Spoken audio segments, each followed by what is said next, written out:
First, we will install the front wheels. Slide the front wheel mounting pin into the housing on the frame until they lock into place. Pull the wheel to be sure it's secure. Place the stroller upside down to install the rear wheels.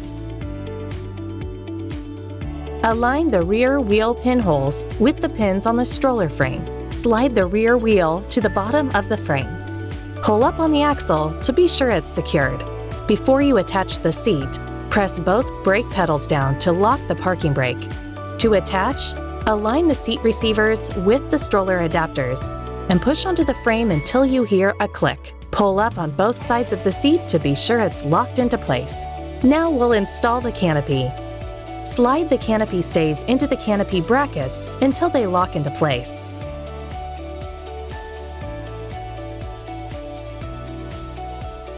Tuck the fabric around the seat recline handle and the back of the stroller.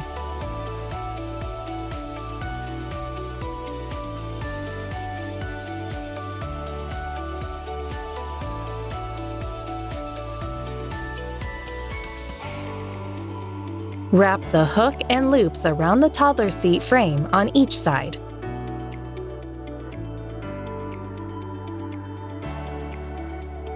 To install the Safe Wash seat insert, place the insert on the unbuckled seat.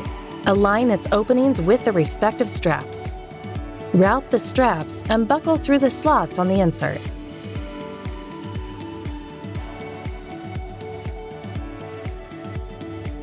Pull the shoulder straps in front of the insert. Then align the waist strap tongues with the shoulder strap retainers. Slide the tongues through the inserts until you hear a click.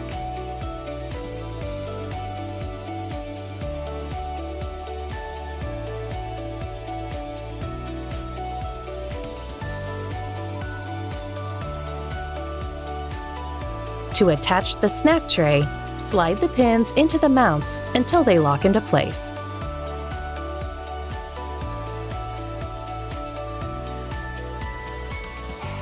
Attach the parent tray by making sure it is aligned with the receivers located on the handlebar. Clip the parent tray clamps on both sides around the receivers. When a click is heard, the tray is securely attached. To install the cup holder, push the cup holder bracket onto the holding pin located on the right side of the stroller handle.